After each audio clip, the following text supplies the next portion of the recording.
Hello, this is Truth Be Told Transformation, and I'm Bonnie Burkert, here to share tools for transformation to live your highest truth. One of the tools that I use every day is a practice of Kundalini Yoga. And Kundalini is certainly has movement the way lots of the yoga that we know out there does. However, what I really like about it is referred to as the yoga of awareness. So I have invited a cherished teacher, somebody that I've had a chance to practice with at Bhakti Fest in years past. And I'm very happy to introduce Dr. Haridass. Satnam. Satnam, thank you. Bonnie, Hi. so good to be here. Hi. Hi. So Haridass, on your you've named your website Infinite Goddess. So talk to me a little bit about how we can be an infinite goddess through this practice and maybe other practices that you've been studying. Yes. Thank you, Bonnie, for this opportunity to share. When I think about us, I think about us as humans and beings and doings, and we're just very insular in our little space. But I know deep down, there was this calling in me that said, hey, wake up. There's something greater out there that's in you that you need to tap into. And how do we get to this space? So I've been searching and looking in myself, in the spaces around me, in the places in the world.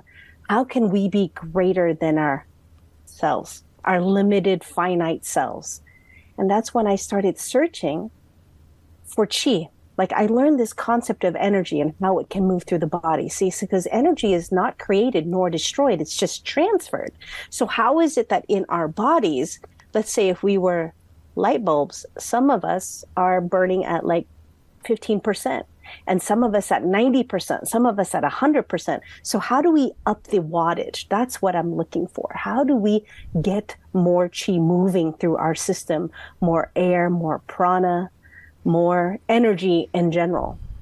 And that was my search for chi, which led me all the way to Kundalini Yoga, to my dissertation, to my PhD work, and many different studies to get to a point of peace and happiness. Okay, that's great. And I know creating happiness is one of like the headlines on your site. So I love that. And one of the things as a practitioner of Kundalini Yoga, I want to throw out there that I love what they say is we talked about the yoga of awareness, right? So you were tapping into that and referencing that. But I want to mention some of the specifics. And that is how it works with your nervous and glandular systems. I mean, how cool is that? So cool, isn't it? Yes. Technology. So you teach courses, right? And I do. Why don't you tell us a little bit about, with that in mind, nervous system, glandular system, what are some of the things you know and can share with people about that? And any tips you have right here and now, we'll take them, of course, too. Thank you.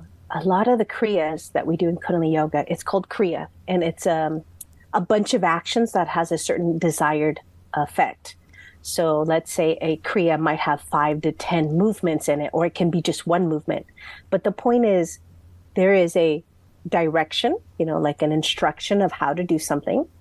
And then usually there's with eyes open, eyes closed, a certain breathing pattern, a sort of drishti focus, and then the timer goes off. So it is like a synchronicity that is happening when there's movement, when there's breath, when there's mental focus, and then the time happens. And it's during this time in Kundalini Yoga, in this kriya, in this meditation, whatever the action is that we're doing, it's the quality of your breath and how much of your breath you actually engage that will make the time move smoothly. Because you can be doing the same movement with the person next to you and have completely different experiences, because it's dependent on where you are right now, how you're challenged in your nervous system. So going through the actual movements with the breath, with the focus, we develop the nervous system by repeated movements through certain spurts of timed action. So with every Kundalini Kriya, it always has minutes attached to it, or seconds. Mm-hmm. And we go exactly in that accurate timing. So the more you do something, the easier it becomes. So maybe at first that action is difficult, but after a while, especially repeated practice daily or during a certain amount of time, you develop the muscles for it. You develop the focus and the stamina to do something. So with that, the hormones start to secrete at a certain part of your movement. So right when you're being challenged physically, mentally, you might have some negative thoughts or like, I can't stand this. I can't wait till it's over. Like those kinds of thoughts seep in. And then you relax into that. So instead of pushing your mind to say one thing or the other, we focus on the mantra. We take the focus, the awareness inward, and we tag it on to a frequency we call a mantra or sound or words, so that our mind can stay focused on something while our bodies are doing something else. But actually, it is one experience. It is great because, and I've had that experience, and a lot of times when you think you can't hold your arms up any longer, but what your recommendations are is with working with that mantra or working with the breath and how to move through it. And I think it's a great analogy for life. I mean, when you think you can't go through something, it's bringing it back to present moment. Just keep doing it in this moment, in this moment. Exactly. And we can use words like victory, like have our eyes on a bigger goal. So it's not just this moment in which I'm suffering, this moment in which it hurts. It's breathe deeper into it, explore this space even more. I love that. Okay, so just looking at your site, there's a number of different courses, but I want to ask you, as somebody who is a master teacher trainer, you have been training students for years now, correct? Yes, in this actually. Practice. And I took my teacher's training. It's been, I think, 15 years ago now. And, I still tune in every day, just so you know. I mean, I definitely have stayed with this, and it's so beautiful. So I'd love to hear your thoughts on, again, as somebody who did it 15 years ago, and there were a lot of people in the class. How's it going? People understanding this? There's a lot of yoga out there. Are people finding Kundalini? I feel like it really can work, and it can be for people that maybe aren't, yoga fit and the most flexible, which I am not. It's one of the reasons I never actually started to teach prior to teacher's training, is because I felt like I couldn't get that down dog right. My hamstrings were too tight. I couldn't be exemplary of the perfect down dog. And then I discovered Kundalini Yoga, and it's really about spirit, is what I really want to share with people. And yes, we just talked about nervous system, glandular system. It does have physical effects, but you are also showing us spirit. And let's bring it back to the question about teacher training. So yes. Are people finding this? I mean, tell me about. Thank you, Bonnie. Such an important question right now, because, for me, Kundalini Yoga is a lifestyle. It's about spirit. It's about lifestyle. It's what you bring to your life so that you can find enjoyment from it. So it's not necessarily about going into the poses all the time. It's how you, with your stamina, your joy, move through life and find joy and upliftment for others as well. So to find teacher training really means, I want to go deeper into a space. Will you guide me? Will you come with me? And in the KRI, Kundalini Research Institute world of our teacher training, our global school, we have these books and manuals and courses that are provided, and we go through them as a group. And that's how we move, is through peers, is through understanding of a topic and exploring it together. Because, the best teachers are actually the best students. And I am very hungry to learn. I am very hungry to be around practices and people and lifestyles. And that's why I love going to festivals and meeting people, because, there is something else out there. And if we can just explore it and take time and know that we are enough, we are enough. We don't have to do the perfect poses. We don't have to do anything perfect. We are as we are, and that is good enough. So to find teacher training means I want to just explore a topic. And it's a topic that I may not have friends with similar interests. So when I sign up for a training and I go to certain places, I am with my group, I am with my tribe, and I get to study and explore, and most importantly, self-reflect, develop that awareness so that we can guide ourselves, that we can be self-guiding, that we can be self-editing, that we can have the awareness to improve our process as we age. Managing the decline is what I've heard a fellow teacher say. I'm trying to think, Guru Charan, I believe it was.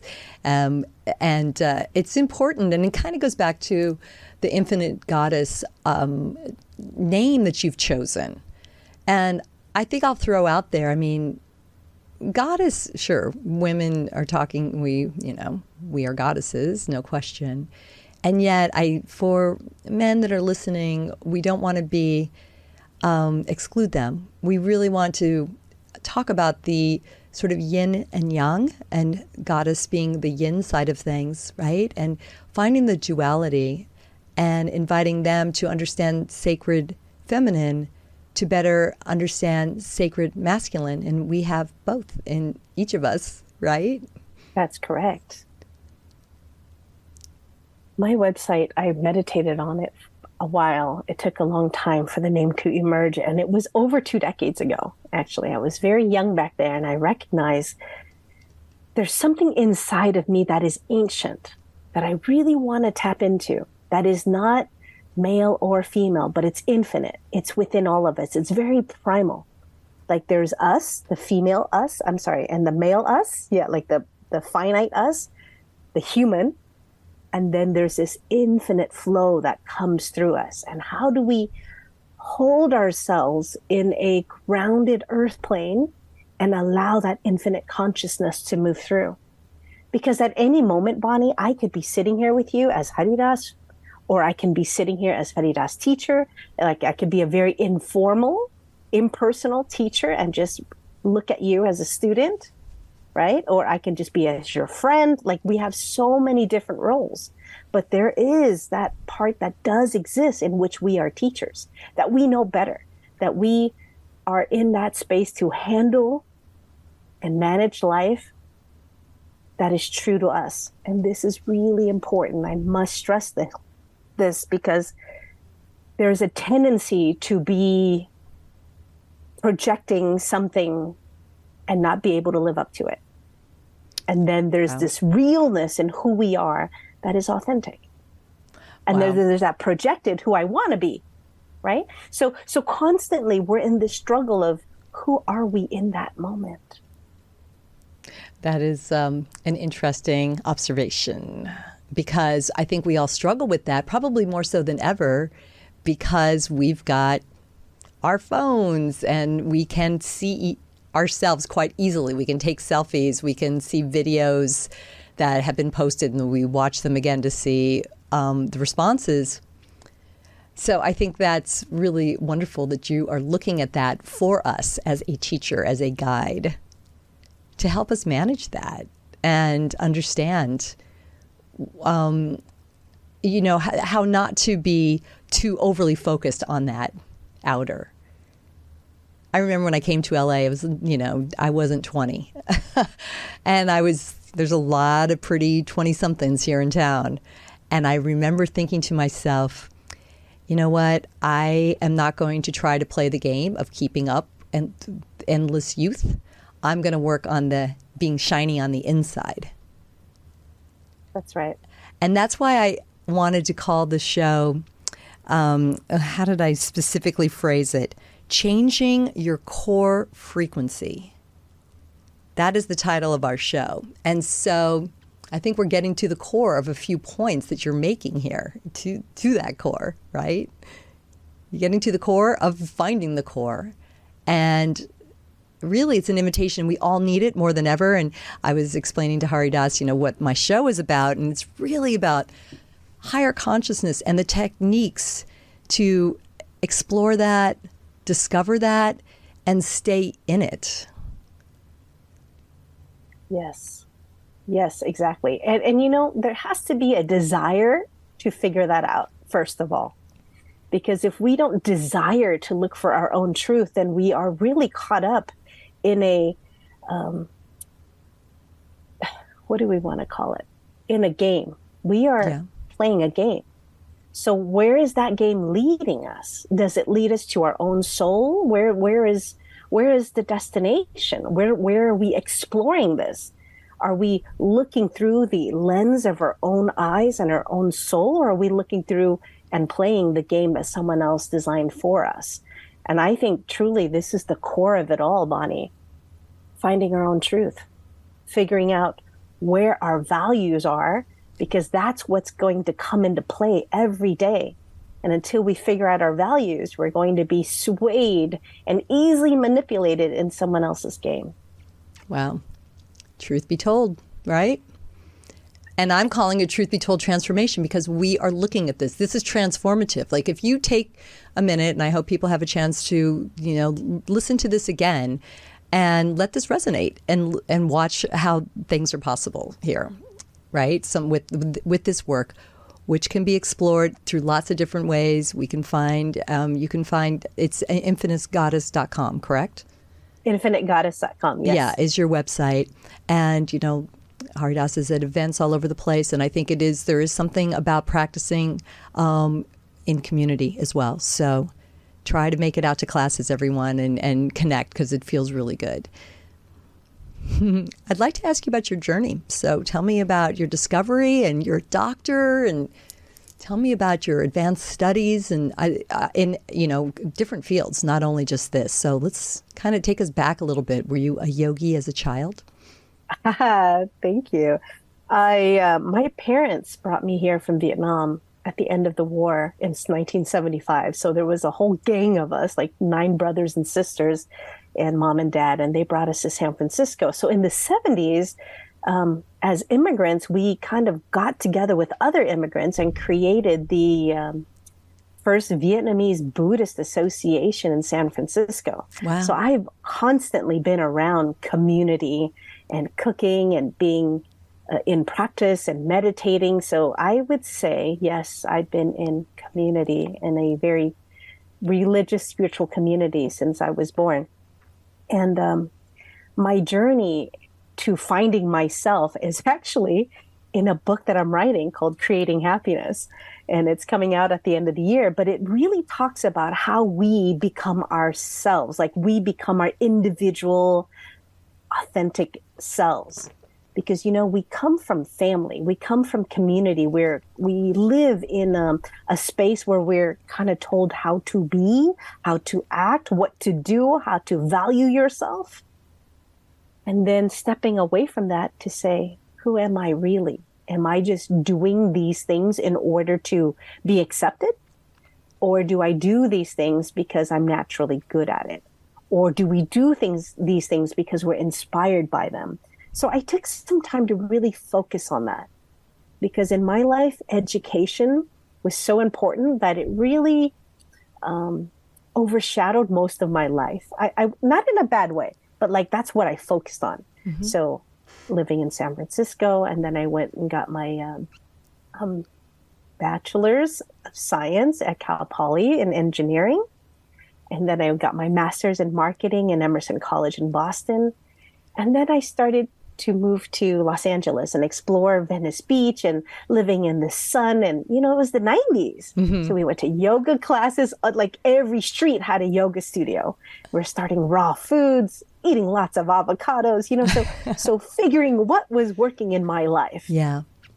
Yeah, and those were the 90s. And then after that, it's right in Santa Monica and Venice. So like that's our hubbub of exploring shiatsu, massage school, yoga. Like there is another language that's being expressed that is embedded in truth and yoga and movement and finding ourselves. Like it was so important to move our bodies, but also be in community and meditating and chanting. Chanting was a thing, in the 90s. It was like, yeah, let's go to chant. Yeah, are you going Friday night? Yeah, let's go. It's so true. It's so true because I was such a rock and roller, and then I discovered kirtan, And it would be, the end of a long week. I'm fried. And it would be like, hey, see you at CBGB's tonight? And I'm like, no, I'm going to this other thing. And I was mesmerized, and I've said it in past shows. I mean, just to be able to sit there and use music and to have the power of music and singing along, call and response, and how it helped me get to meditation in ways that just sitting quietly would not. Right. Or sitting by yourself would not. So there was some magic in this combination of music, kirtan, being around other people.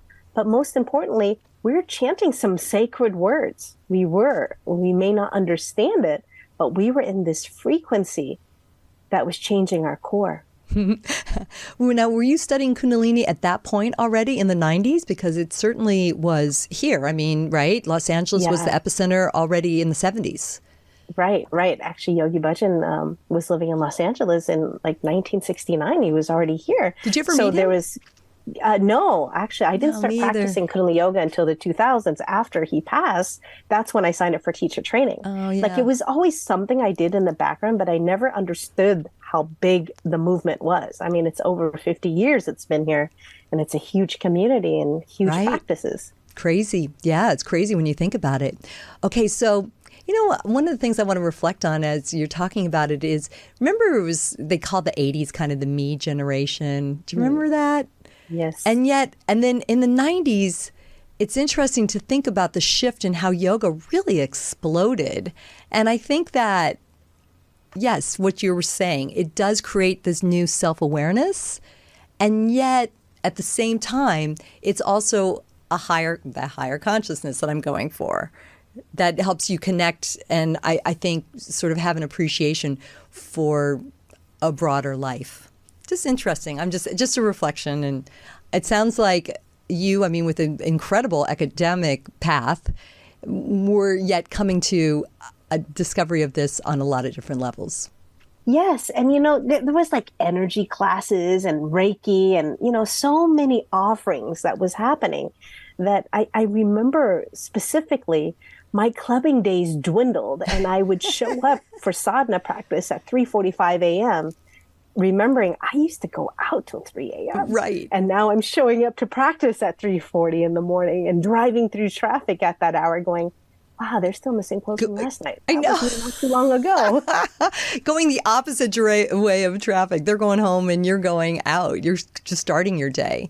And for those, I in case people don't know, but it's very auspicious to be meditating at that early hour. You want to talk a little bit about what they call sadhana and practicing at that time? Yeah, it's called the Amrit Vela. So you're practicing in the darkest hour of the night, right before the sun rises, like roughly 2.5 hours before the sun rises, and it becomes a whole nother day. So in that quiet space, in that darkness of night, the veil is very thin, and it is easy to slip into a meditative space because mostly everyone's asleep, right? Like that's the time where everyone's asleep. Like it's so dark that you just go inward.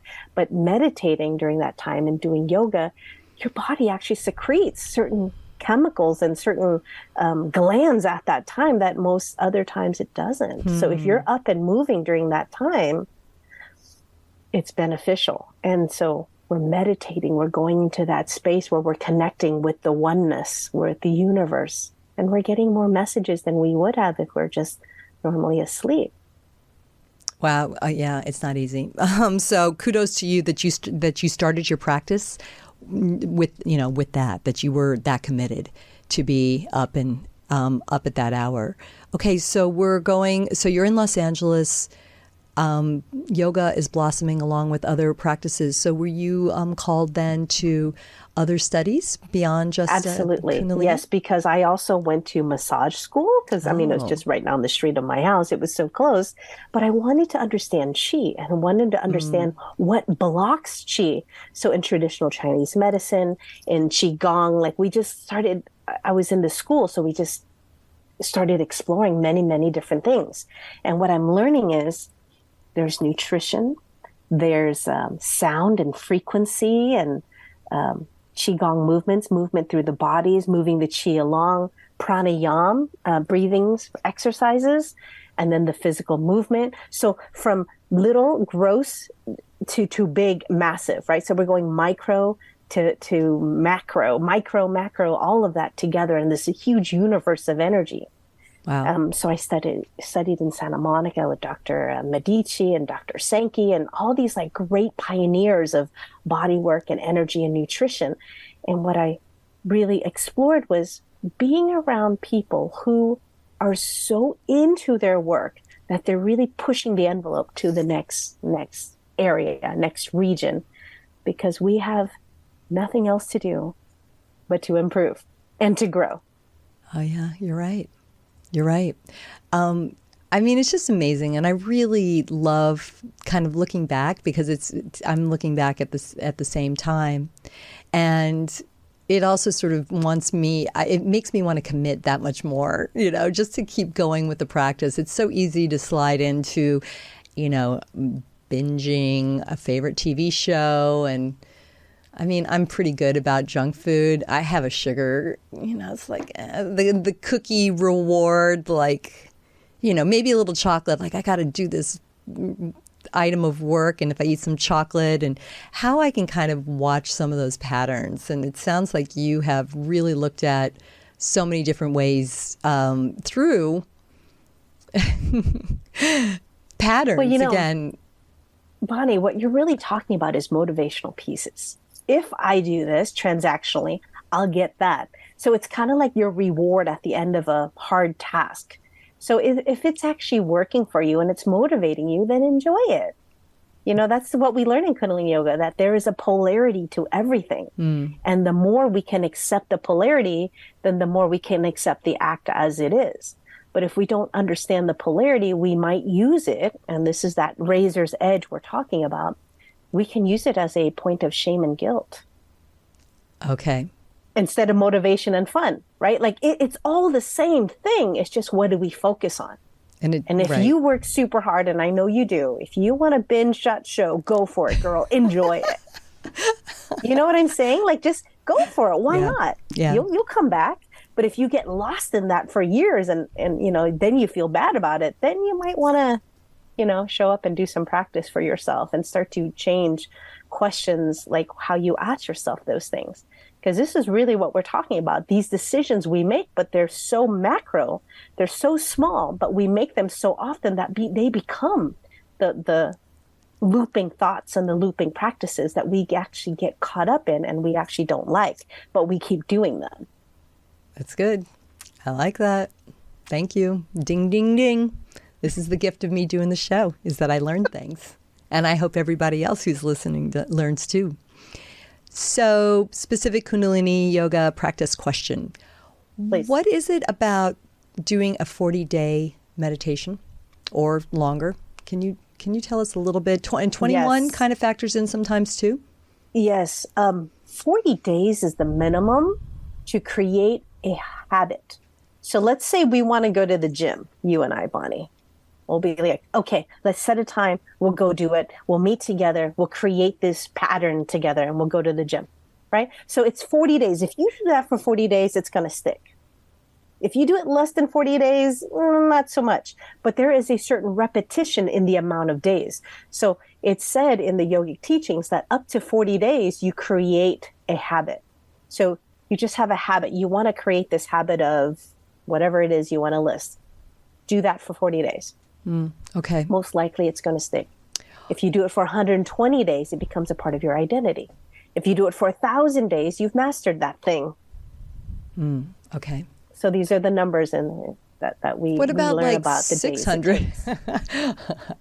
What happens at 600? No, the numbers are so interesting. So that's why and some of it I know from my own studies, and some of it I just like the refresher course. I'm taking advantage of having you here to ask you some of these questions. I'm going to pull out a quote that you put on your site, and it comes from one of Yogi Bhajan's talks that I've heard along the way, and it is befriend your soul. Let's have a little conversation about that. yeah, let's befriend your soul. There's this thing that lives within you that is actually guiding you that you may not even know about. And it's that little voice that has been there this whole time. Who is it? What is it? And who are we really talking to? This is that infinite I was telling you about, that we've got this echo within us that lives within us that wants to guide us. But half the time we don't want to listen to it. We don't want to at all. But then when we do, we enter this space. We become intricately connected to this inner guidance force within us. And we can live more at peace when we live in that harmony. That's a great word. Let's use that word more often. So, inner voice, listening to intuition. Am I projecting? Am I listening to something, but it's really me saying that? Or am I tuned in to that true higher self?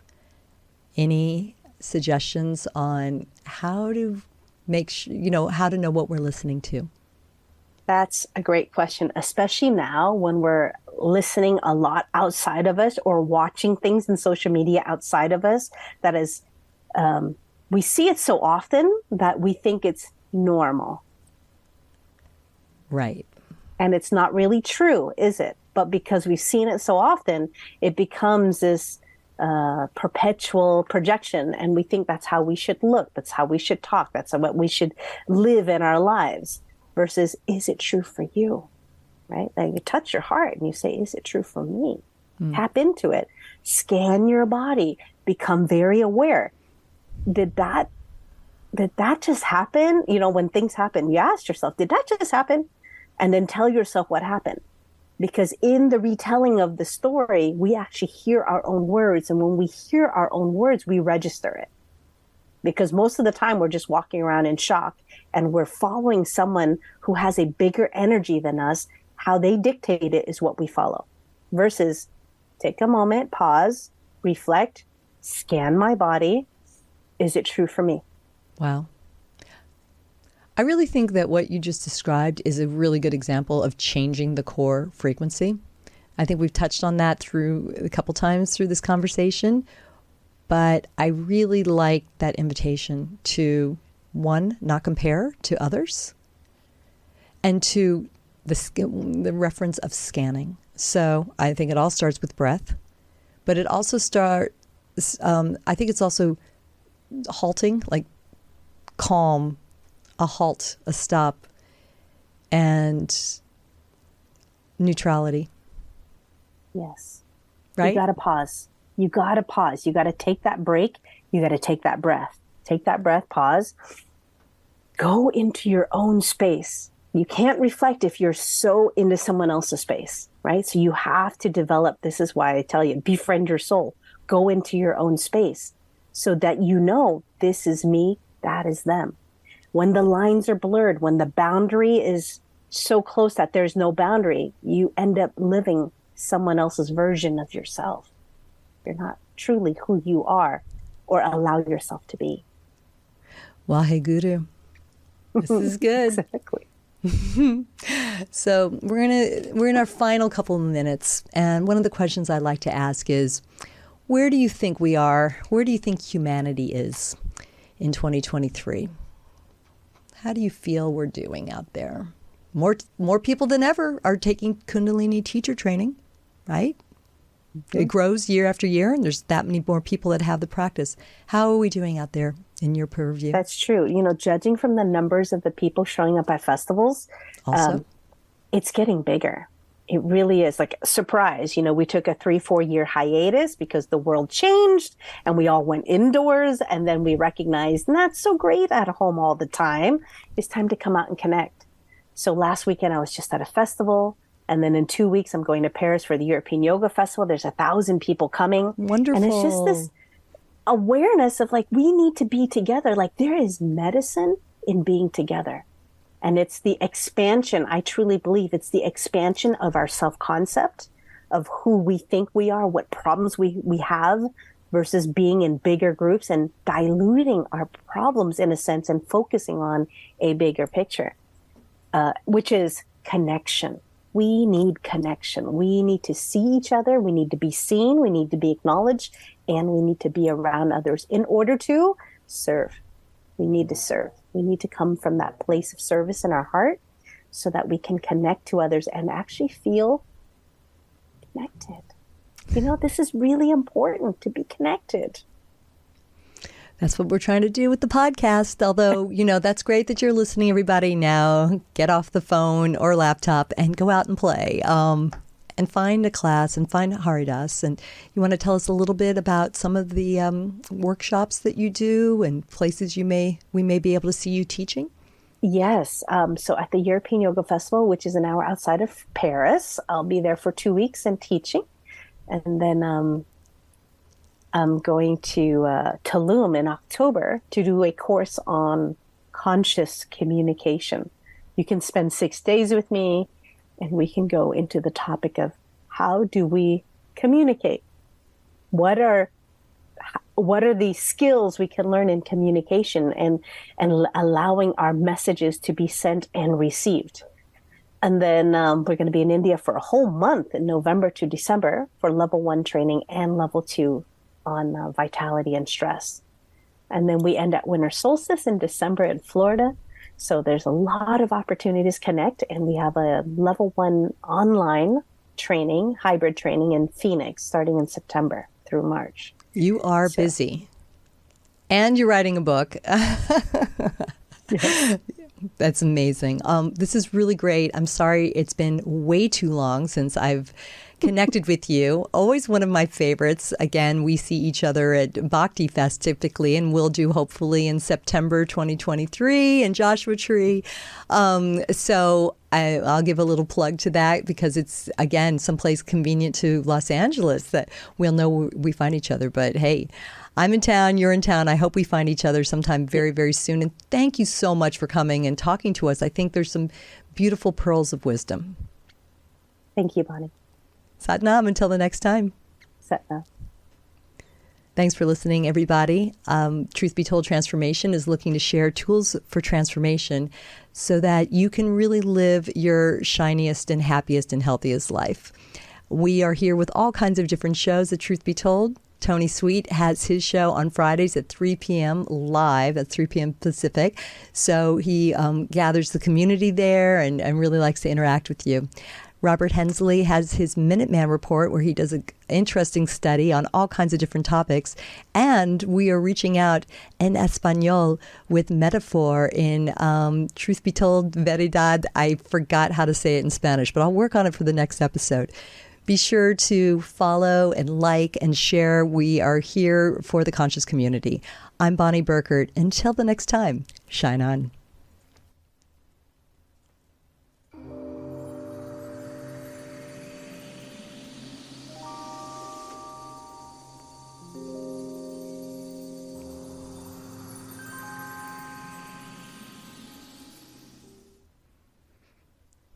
Did she hang up? It looks like she did. She's not there anymore.